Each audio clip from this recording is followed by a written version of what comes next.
तारिका, तारिका, इसको कौन? तारिका, my God, तारिका, इधर।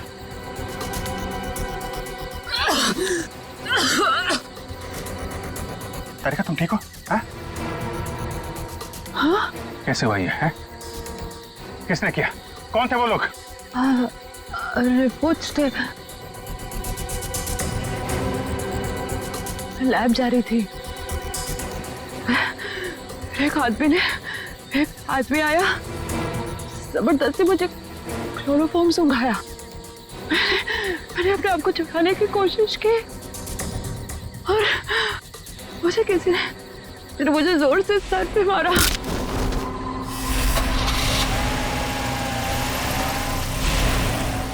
तो ये सब उन लोगों ने उस केस की रिपोर्ट्स के लिए किया है। इस केस ने हमें 3 दिन से उलझा रखा है। समंदर के अंदर बहता हुआ वो लकड़ी का टुकड़ा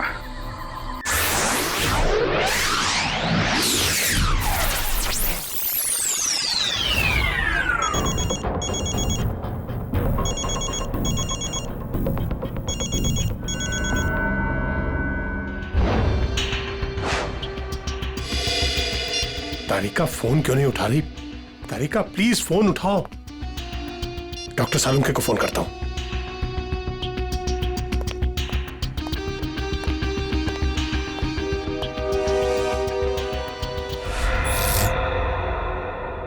लाइट को क्या हुआ?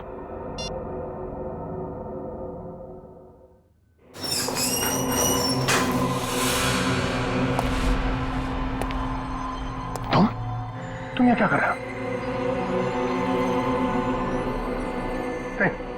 नहीं, मुझे मत मारो। मैं किसी को तुम्हारे बारे में नहीं बताऊंगा। 4 घंटे हो गए, तारिका का कुछ पता नहीं चल रहा है।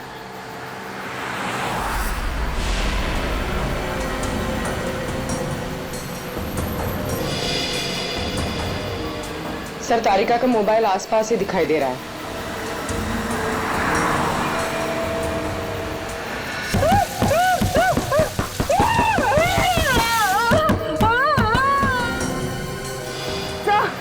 एक मिनट, सर, डॉक्टर तारिका की गाड़ी पीछे। काविन,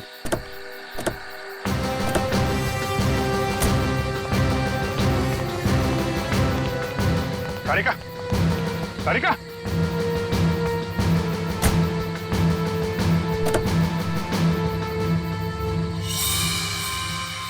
खून।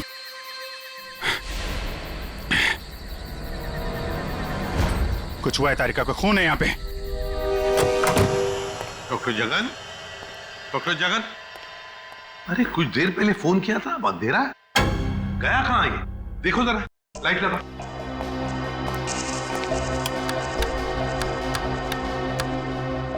सर, हाँ, स्विचेस सारे ऑन है। लगता है मेन स्विच ऑफ है। मेन स्विच ऑफ है? कमाल है।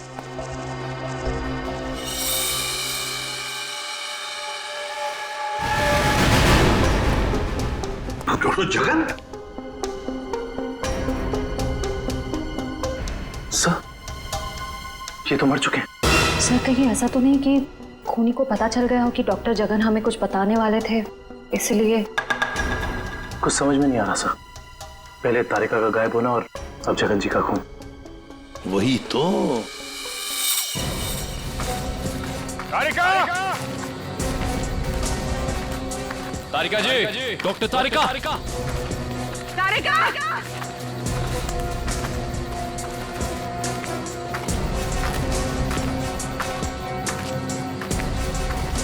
तारिका,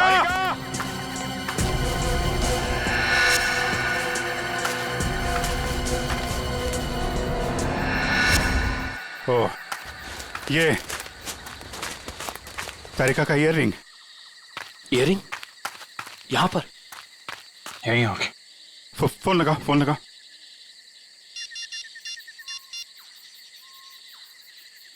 सर, घंटी जा रही है सर।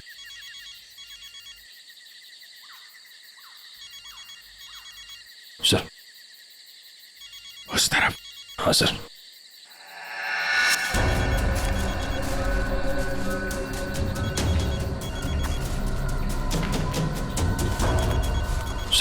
घंटी की आवाज काफी धीमी आ रही है।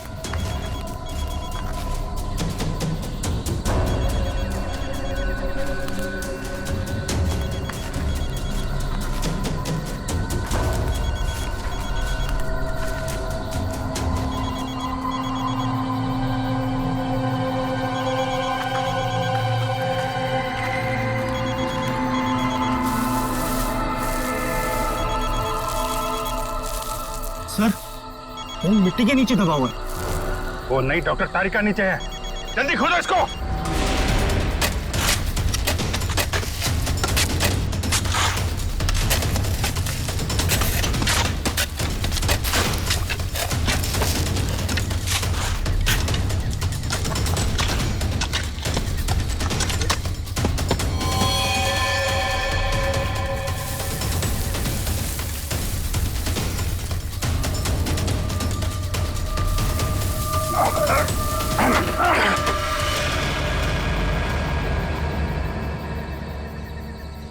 तारिका, तारिका, इसको खोलो।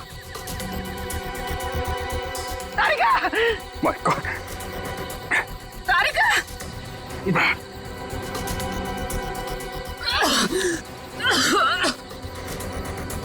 तारिका तुम ठीक हो? हाँ? हाँ? कैसे हुआ ये है? किसने किया? कौन थे वो लोग? रिपोर्ट्स थे, लैब जा रही थी। एक आदमी आया, जबरदस्ती मुझे क्लोरोफॉर्म सुंघाया। मैंने अपने आप को छुड़ाने की कोशिश की और मुझे किसी ने मुझे जोर से सर पे मारा।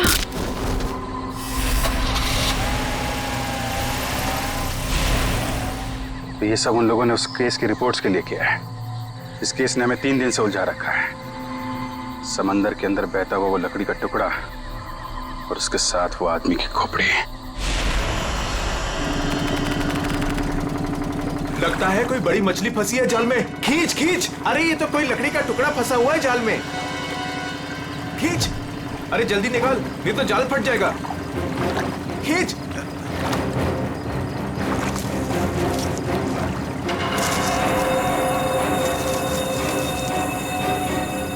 ये क्या? अरे ये तो इंसान की खोपड़ी है। समुद्र में बहती हुई लकड़ी साधारण लकड़ियों से काफी अलग है, क्योंकि ये लकड़ी समुद्र के पानी में हजारों मील बहती हुई आई है, समुद्र के सारे जीवन को अपने आप में समेटे हुए। तो फिर साळुंखे, इस लकड़ी से हमें पता चल सकता है ना कि ये किस किस तरह के पानी में से बहकर आई और पानी की क्या खूबियां हैं। हाँ बॉस, इसीलिए मैंने प्रसिद्ध समुद्र विशेषज्ञ मरीन एक्सपर्ट डॉक्टर जगन को यहाँ पर बुलाया। वो इस खोपड़ी और इस लकड़ी की जांच करके हमें बताएंगे कि इस खोपड़ी और लकड़ी पर समुद्र के पानी का क्या क्या और कितना कितना असर हुआ है। तो यहाँ सर पे पीछे गोली मारी गई है इस आदमी को।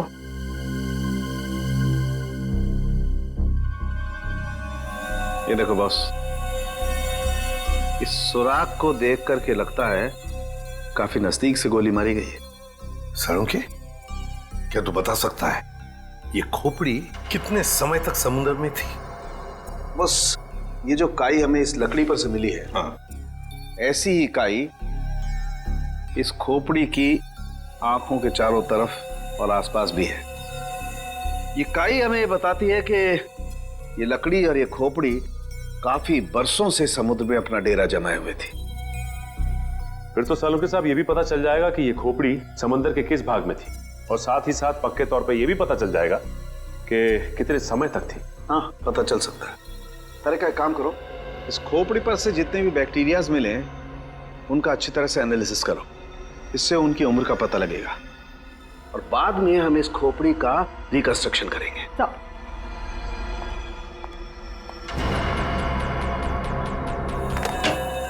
सॉरी डॉक्टर साळुंखे, थोड़ा लेट हो गया। अरे यार, एनीवे कोई बात नहीं। बस ये है वो समुद्र से बहती हुई लकड़ी जिसके बारे में मैंने आपको बताया था। Please check it.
वाह सर, लकड़ी में से तेल निकलने लगा। इसका मतलब यह है कि ये लकड़ी समुद्र के उस हिस्से में थी जहां बहुत सारा तेल बिखरा हुआ था, और उसी में से कुछ तेल इस लकड़ी ने सोख लिया। सर पानी में इतना तेल के लकड़ी ने सोख लिया कैसे? कई बार ऐसा होता है ना कि कोई तेल से भरा हुआ जहाज अगर समुद्र में डूब जाए तो उस जगह समुद्र में तेल ही तेल हो जाएगा। शायद वैसा ही हुआ होगा। अब मैं ये लकड़ी जलाता हूँ। वो क्यों? दरअसल इस लकड़ी को जलाने से जो अलग अलग तरह की लपटें उठेंगी, उससे हमें समुद्र के अलग अलग हिस्सों में मिलने वाले रसायनों के बारे में पता चलेगा। हम उन रसायनों की फोटोग्राफ लैब को भेज देंगे। लैब हमें बताएगी कि ये लकड़ी कहां कहां से तैरती हुई यहां पहुंची, और अगर उन्हीं में से कोई रसायन खोपड़ी पर लगा हुआ मिला तो हमें यह भी पता चल जाएगा कि ये क्राइम कहां हुआ है।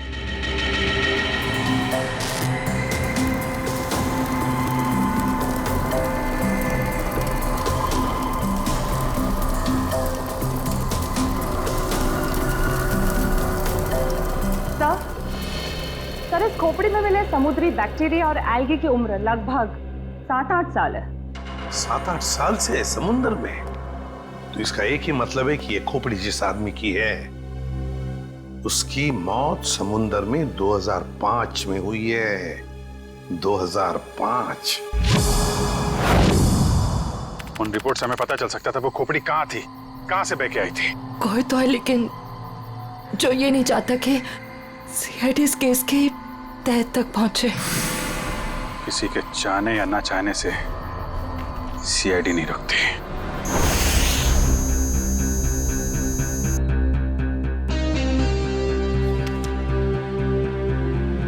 क्या पता चला सर इस रिपोर्ट में, जिसके लिए आपको ड्रग, डॉक्टर तारिका को जान से मारने की कोशिश और डॉक्टर जगन का खून हुआ? रिपोर्ट के मुताबिक वो खोपड़ी 35 से 40 साल के आदमी की है, और वो जो लकड़ी की लपटों के अलग अलग फोटोग्राफ्स हमने लैब में भेजे थे, उन लपटों का केमिकल कंपोजिशन अरब महासागर के पानी से मिलता है, लेकिन उन लपटों का केमिकल कंपोजिशन सबसे ज्यादा साओलिन समुद्र तल के पानी से मिलता है।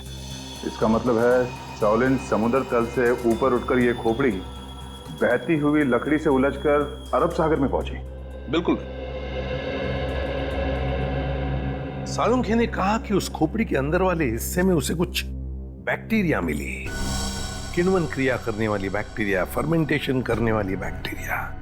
और फिर मरीन एक्सपर्ट डॉक्टर जगन के रिपोर्ट में यह भी बताया है उसकी खोपड़ी के ऊपर से कुछ फेरस ऑक्साइड के अंश मिले। फेरस ऑक्साइड, लोहे की जंग।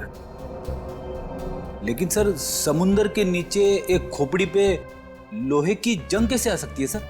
वही तो। ये खोपड़ी 8-9 सालों से पानी के अंदर थी और बहती हुई एक लकड़ी से जाकर फंस गई, जिसपे से हमें तेल के भी कुछ अंश मिले।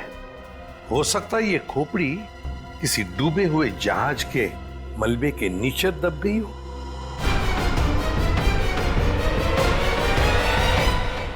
डूबा हुआ जहाज, पता लगाना पड़ेगा पिछले 7-8 सालों में उस समुद्री हिस्से में कोई जहाज डूबा था क्या। सर, ये है 1955 में सॉली बैकवाटर्स ऑफ अरेबियन सी में डूबी हुई शिप, जिसका नाम था मून बोट 15Y।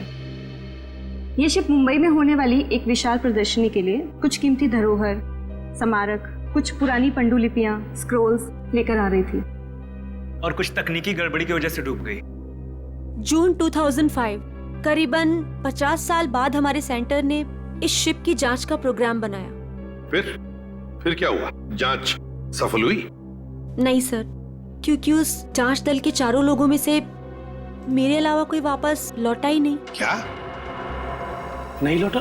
नहीं लौटा मतलब ये कि तीनों गोताखोर आर्कियोलॉजिस्ट, मेहुल, अंतरा और रणवीर सर, उनमें से कोई भी पानी से बाहर ही नहीं आया। तो फिर उनका क्या हुआ?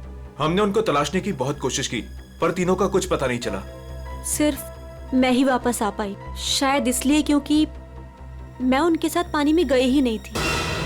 तो उस वक्त आप कहाँ थे? मैं पानी के ऊपर बोट पे ही थी। एक मिनट, वैसे ही आप कौन है? सब मैं डॉक्टर शिखा, मैं उस टीम की सबसे जूनियर मेंबर थी। काफी देर तक जब उनमें से कोई बाहर नहीं आया तो मैंने सेंटर इन्फॉर्म किया। यहाँ से एक रिसर्च टीम वहां पहुंची और शिप का जो भी सामान था उन्होंने निकाल लिया। काफी दिनों तक उन सबकी खोज भी की पर उन सबका कुछ पता ही नहीं चला। ठीक है डॉक्टर नैना, इस जहाज पर का जो भी सामान आपके पास है, जो भी सामान, वो सब हम हमारे ब्यूरो ले जाना चाहते हैं जांच करने के लिए। जी सर, 1 सेकेंड। हेलो जोजो, ऑफिस में आओ जल्दी। जोजो कौन? सर इन्वेंट्री का इंचार्ज है। जो भी सामान हमारे पास आता है उसका रिकॉर्ड्स वो ही रखता है।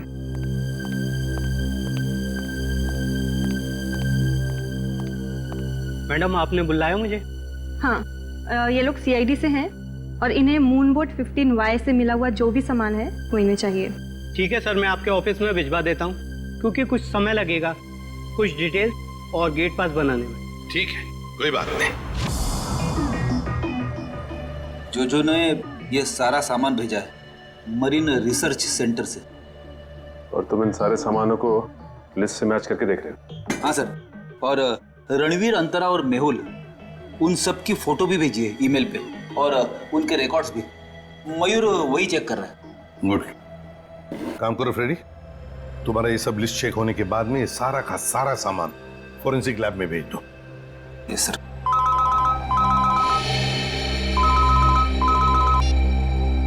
हाँ डॉक्टर तारिका, ओके ग्रेट, थैंक्स।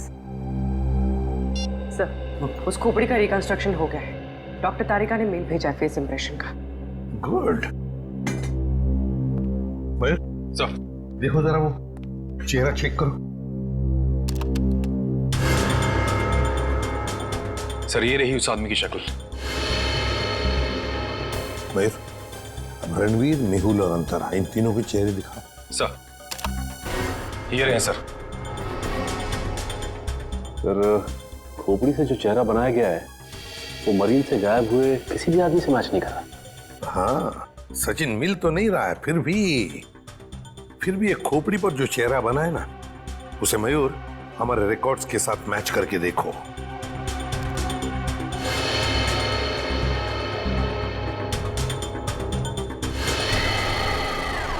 सर ये तो नामी जादूगर सम्राट है जो 2005 में गायब हो गया। क्या सम्राट सर इस दुनिया में नहीं रहे? और हम ये जानते हैं कि आपके सम्राट सर की मौत 2005 में हो गई थी। 2005 जून से तो गायब हो गए थे वो। 2005 में आप लोग थे सम्राट के साथ? हमने तभी ज्वाइन किया था और हम उनके असिस्टेंट थे। ओके, तो उनके गायब होने से पहले की कोई खास बात आपको याद है? हाँ सर, उस वक्त वो ताले और जंजीर बना रहे थे, जिसका हमारा जादू के शो में भी कोई काम नहीं था। मैं आपको उसकी फाइल दिखाता हूँ। राज, सम्राट सर की वो ताले वाली फाइल ले आना। ताले और जंजीर बना रहे थे? जी सर। हाँ सर, मैंने उनसे एक बार ये पूछा भी था कि ये क्या है। बोल रहे थे किसी खजाने की चाबी है जिससे वो बहुत जल्दी अमीर हो जाएंगे और उनके सारे कर्ज खत्म हो जाएंगे। सर ये देखिए फाइल।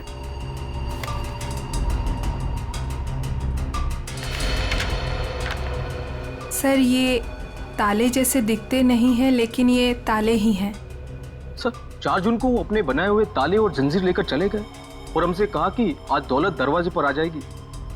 लेकिन सर उस दिन के बाद वो कभी वापस ही नहीं लौटे। तुम लोगों ने पता करने की कोशिश नहीं की? सर की थी। वो अपने पास कभी फोन भी नहीं रखते थे, कोई परिवार भी नहीं था उनका। हमने पुलिस में भी रिपोर्ट की थी मगर कुछ पता नहीं चला सर।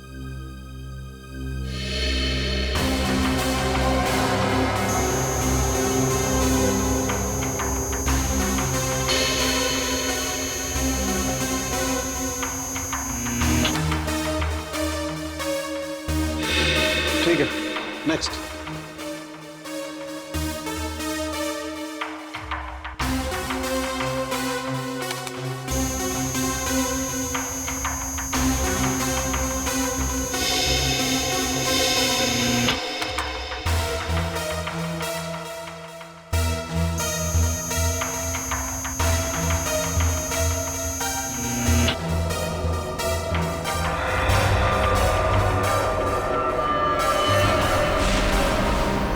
ये कैसे हो सकता है? फिर से स्कैन करते हैं।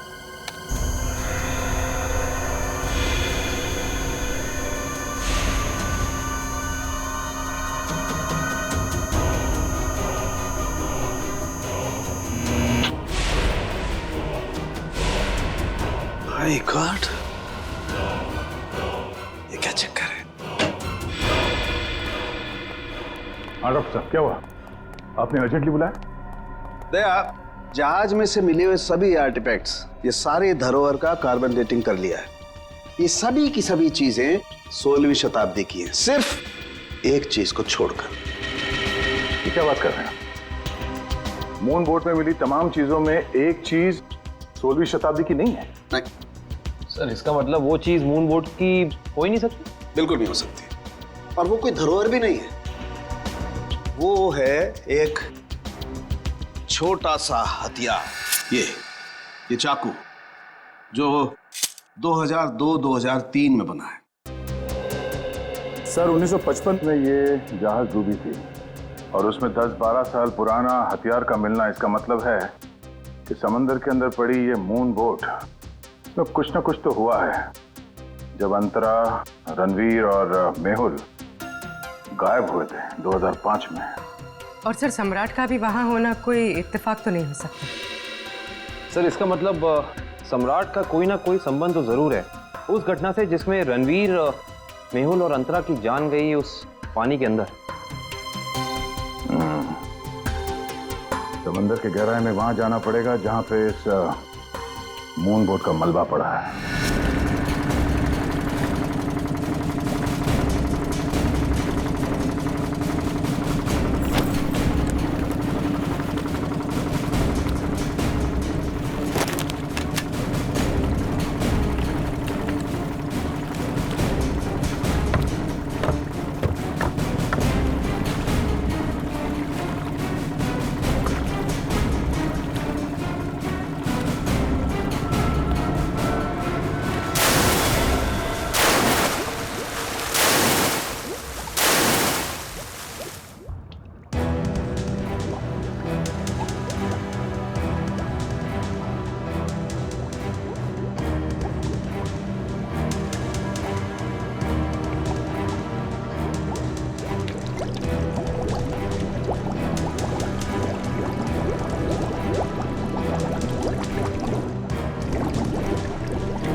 ये जो दोनों कंकाल आप लोगों को बाद में मिले हैं ना, इनमें से ये कंकाल मेहुल का है और ये अंतरा का है।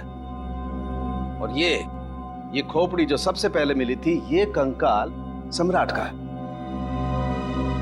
तो फिर रणवीर कहाँ गायब हो गया? अगर मेहुल, अंतरा और रणवीर पानी से वापस नहीं आए तो रणवीर कहाँ गया? उसकी तो लाश भी नहीं मिली हमें। सर कहीं ये सारा चक्कर रणवीर का तो नहीं? हो सकता है काबिल। सर फिर सम्राट का क्या लेना देना इन तीनों से? यही तो पता लगाना है पूर्वी कि किसके कहने पे सम्राट वहां गया था, क्योंकि उसका बनाया हुआ लॉक मून बोर्ड की कंपार्टमेंट में लगा हुआ था, जो 2005 में बना था, और उसके बाद से वो गायब था। सर फिर तो शिखा से दोबारा पूछताछ करनी पड़ेगी। वो अकेली वापस लौट कर आई थी, वो भी जिंदा।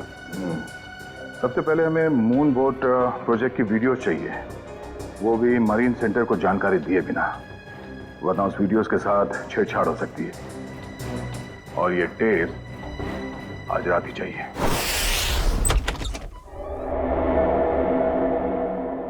कहीं चोरी करते वक्त हमें कोई पकड़ न ले। अरे सर कुछ भी नहीं होगा, टेंशन मत लो। सीआईडी का बैच है ना, हम लोग उसे सीआईडी का बैच दिखाएंगे और कहेंगे चोर पुलिस करने आए हैं। पहले अंदर तो चलो।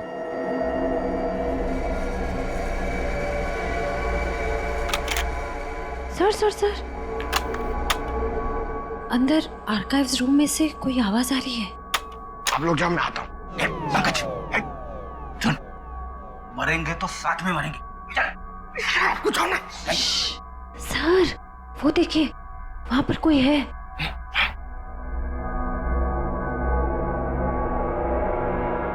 लाइट ऑफ, बंद कर टॉर्च।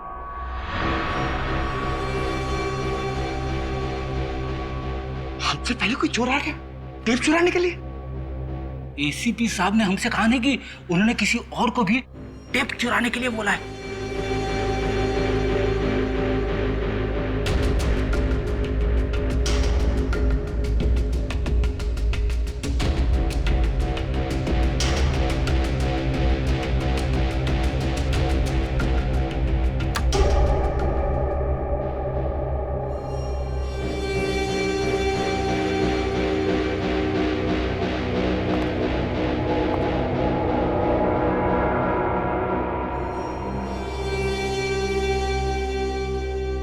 हाथ ऊपर।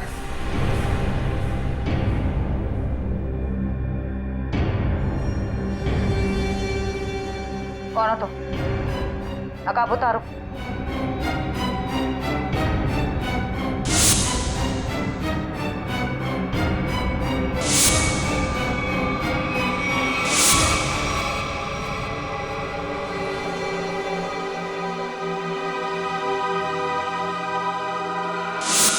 मैं डॉक्टर शिखा, मैं उस टीम की सबसे जूनियर मेंबर थी। शिखा तुम सब कौन हो?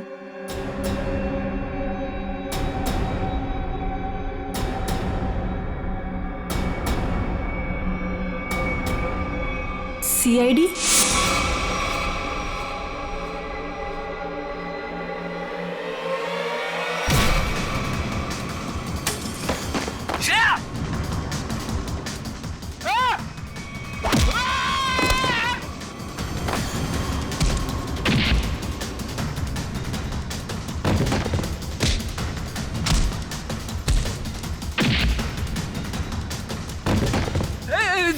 देखो मैं लड़कियों पे हाथ नहीं उठाता है?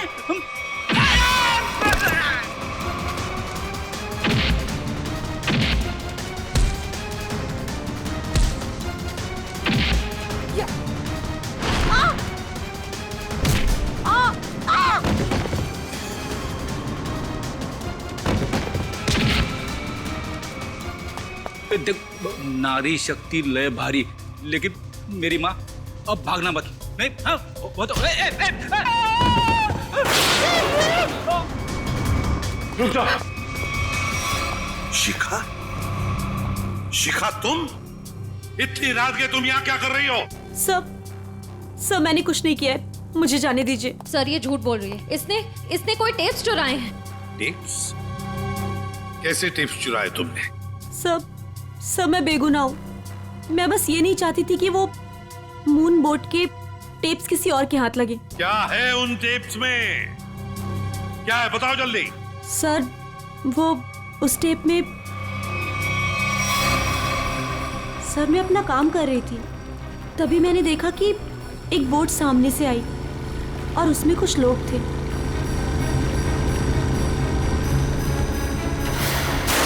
सर कुछ समय के बाद उन लोगों में से एक आदमी पानी में चला गया और फिर थोड़ी ही देर के बाद वो ऊपर आ गया।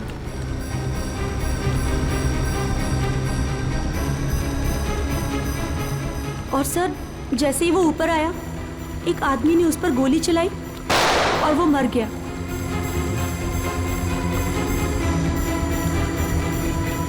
और फिर सर कुछ समय के बाद वो दोनों भी पानी के अंदर चले गए। मैं डर गई थी सर, मुझे लगा कि उस खूनी ने मुझे भी देख लिया है और वो मुझे भी मार देगा। मेरी बोट पे भी एक कैमरा था जिसमें सब कुछ रिकॉर्ड हो रहा था। उसी रिकॉर्डिंग के टेप्स लेने आई थी सर। सर इसका मतलब इसने सम्राट का खून होते देखा था, क्योंकि उसी के सर में गोली लगी थी। तुम ये टेप्स पहले भी तो चुरा सकती थी ना, फिर आज ही चोरी करने का क्यों सोचा तुमने? उस वक्त सभी को ये लगा कि ये एक हादसा है, ऐसे में वो टेप कौन देखता। मुझे क्या पता था कि इतने सालों बाद सीआईडी उस दबे हुए केस की फिर से छानबीन करेगी। बहुत बड़ी गलती की तुमने शिखा, जुर्म को छुपाने की। जुर्म छुपाना भी एक अपराध होता है, समझी?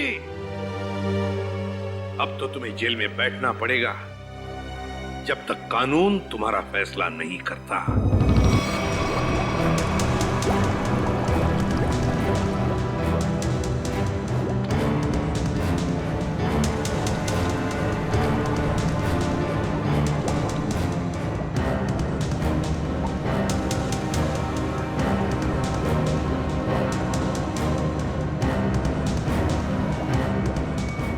एक मिनट पॉज करो।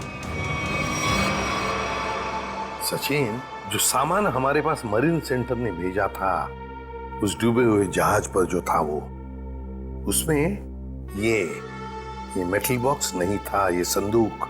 हाँ सर, ना तो ये बॉक्स लिफ्ट में था और ना ही मरीन रिसर्च सेंटर से आया है। सर कहीं ऐसा तो नहीं कि ये मरीन सेंटर वाले ये बॉक्स छिपा रहे हैं हमसे? ये भी तो हो सकता है सचिन कि ये बॉक्स मरीन रिसर्च सेंटर तक पहुंचा ही नहीं।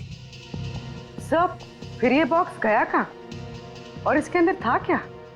हो सकता है पूर्वी कि कीमती सामान हो इसमें, और ये सारा सामान 1955 में महाराष्ट्र के एक म्यूजियम में आने वाला था। म्यूजियम में?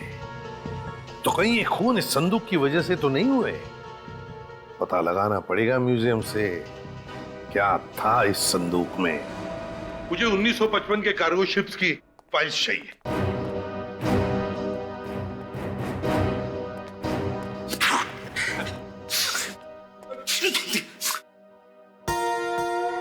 सर, कितनी धूल है? यहाँ पे साफ सफाई करने की सख्त मनाही है। चीख फैलाओ अभियान की पूरी तैयारी कर रखी है यहाँ पे।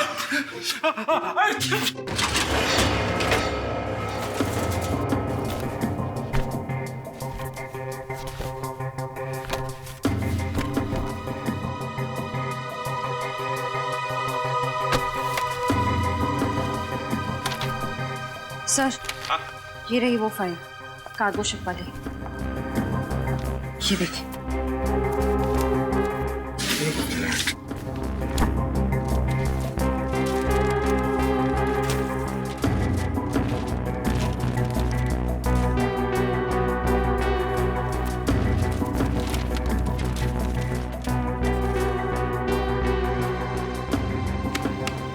ये देखो, मेटल चेस्ट, संदूक, मुगल जवाहरात से भरा हुआ संदूक 1955 की लिस्ट में है, लेकिन मरीन रिसर्च सेंटर के इन्वेंटरी में नहीं है। संदूक किसी ने पानी के अंदर से ही गायब कर दी। सर, ये काम कौन कर सकता है? श्रेया, ये काम तो वही कर सकता है जो मरा नहीं। सर, पानी में तो सम्राट, अंतरा, मेहुल और रणवीर गए थे। और सर, इनमें से 3 के कंकाल तो मिल चुके हैं। सर, हो सकता है कि रणवीर भी मर गया हो और उसकी लाश मछलियों ने खा ली हो, या फिर पानी की बहाव से उसकी लाश कहीं दूर बह गई हो। पंकज मान लिया कि ऐसा ही हुआ होगा, मगर संदूक का क्या? क्या वो जवाहिरात से भरा हुआ संदूक गायब हो गई? जरा सोचो, सम्राट, मेहुल, अंतरा, ये तीनों के तीनों उस जहाज में कैद थे। उनके कंकाल तो हमें मिल गए, मगर रणवीर का कुछ भी नहीं मिला।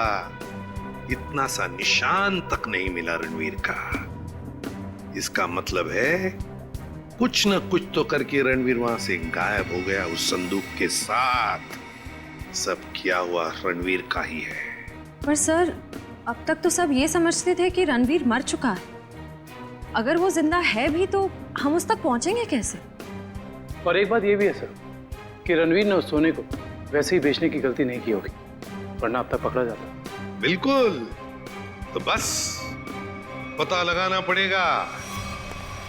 2005 के दरमियान ऐसे कितने जौहरी थे जो जवाहिरात, सोना चांदी गलाने का धंधा करते थे।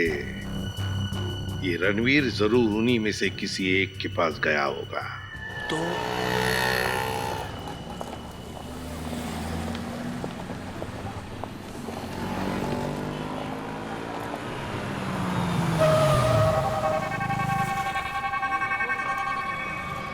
हाँ सर, हम लोग पूरी कोशिश कर रहे हैं सर, अभी तक तो कुछ मिला नहीं सर। आप कुछ पता चला सर? हम लोग यहाँ पता कर रहे हैं सर, अगर आप कुछ पता चला तो हम आपको बताते हैं सर। आइए आइए सेठानी जी, इससे पहले कि वो आ जाए, आइए इसको तो मैं ऐसे बंद कर देता हूँ। गलती हो गई। आइए आइए, बोलिए क्या काम है? यही है। बहुत खतरनाक जगह है ये, उतरते ही पीछे लग गया एक। नहीं समझे, मैं समझाता हूँ। बहुत मुश्किल से आए आपकी दुकान, पीछे एक चोर बुर्बक टाइप आदमी लग गया था, नीचे खड़ा। आइए दिखाता हूँ उस तरफ, आइए इधर आइए। वो देखिए फोन पे बात कर रहा है, लगता है अपने साथियों को बुला रहा है यहाँ पर। बाप रे। आप रुकिए, मैं अभी पुलिस को फोन करता हूँ। हाँ पुलिस? नहीं। अरे सेठ जी, अरे आप तो कच्चे खिलाड़ी निकले। अरे पुलिस को फोन नहीं करना, लोग बैठे। हमारा जो माल है ना, ये वाला अलग किस्म का है। अलग किस्म का? बताऊंगा नहीं, दिखाऊंगा। आइए सेठानी जी, कम।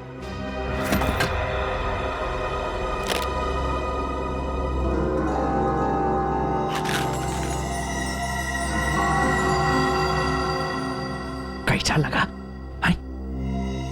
एकदम सही जगह पर आए आप। कहाँ से हाथ मारा है? फालतू सवाल बड़े कर रहे हैं आप। माल देखिए, आम खाइए, पेड़ मत गिनिए। तो बेचना है? सेठानी जी कह रही है बेचना नहीं है, तो खरीदना है? खरीदना भी नहीं है। तो फिर गहनों के बदले गहने लेने हैं? तो फिर आप लोग क्यों आए हुए यहाँ बाजार में? मासूम है, इधर देखिए, हम ये चाहते हैं कि आप इस सामान को पिघला दें। जब बाजार बढ़े, रेट बढ़े, हम धीरे धीरे, हौले हौले, प्यार से बेचे के पैसे कमाएंगे। आपका काम हो जाएगा। लेकिन आपके काम के डबल रेट लगेंगे। अरे सेठ जी, डबल रेट क्यों? कोई बात नहीं, जो काम पहले किया ना। अरे कैसी बात करते हो? बहुत बार किया, और ये जो आप लेकर आए हैं ये तो चिल्लर है। 2005 में तो हमने मुगल काल के बने हुए अरबों रुपए के गहने और कीमती धरोहर को गलाया था, और किसी को कानों कान खपट तक नहीं होने दी थी। पूरे 4 दिन तक चलता रहा था ये काम। आइए मेरे साथ, आइए।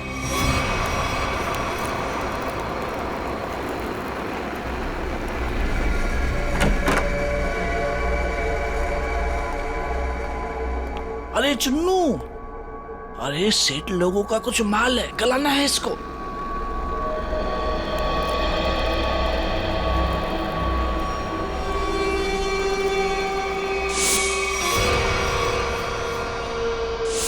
कितना माल है साहब?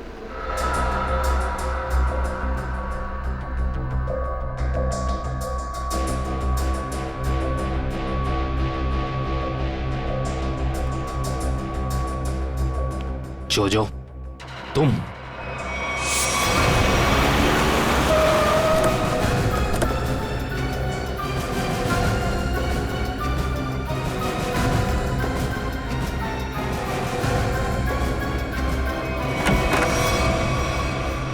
अरे आप कहीं जा रही हैं क्या?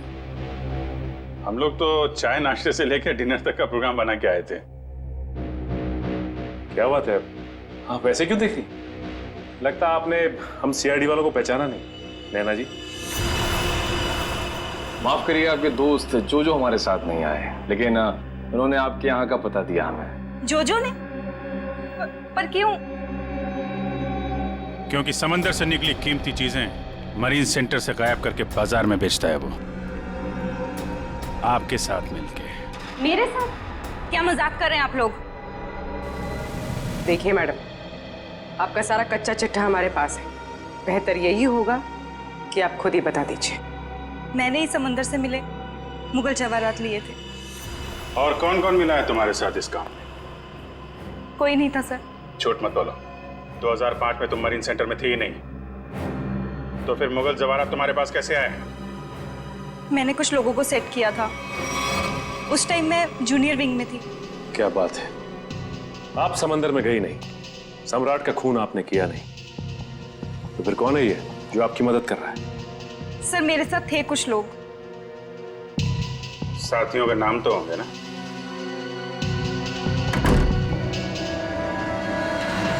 कौन है अंदर? सर अंदर कोई नहीं सर। सर मैं अकेले हूँ सर, किसे देख रहे हैं सर?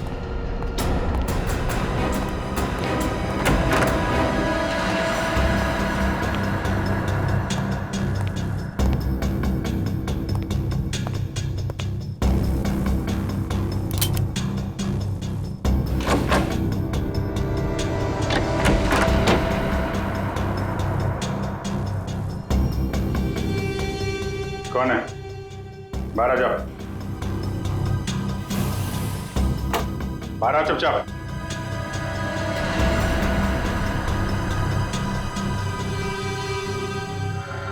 ओ, रणवीर। रणवीर? कौन रणवीर? 3 खून करके इतने सालों से छुपा हुआ। सर मैं तो नैना का पति सिद्धांत हूँ। नाम बदल सकते हो लेकिन चेहरा नहीं। हाँ सर, मैं ही रणवीर हूँ। 2005 में मैं और मेरी टीम समंदर पे उस जगह गई थी।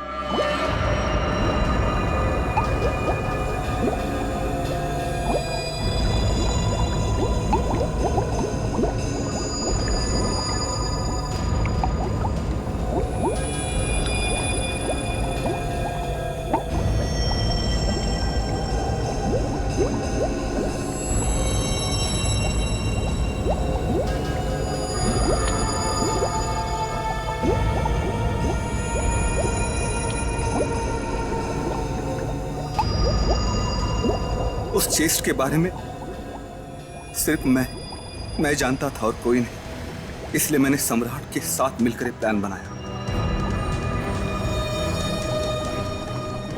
उसके बाद सम्राट को मेरे 2 आदमियों ने गोली मार दी और सर मैं चेस्ट लेकर पानी के रास्ते बाहर आ गया। सच्चाई को सामने आने में देर लग सकती है, लेकिन सच्चाई कभी छुपती नहीं। सम्राट को उसके किए की सजा तुमने दे दी, लेकिन तुम्हें सजा दिलाने के लिए सम्राट की खोपड़ी खुद पानी के बाहर आई। तुम दोनों को तुम्हारे किए की सजा कानून जरूर देगा, शायद फांसी होगी।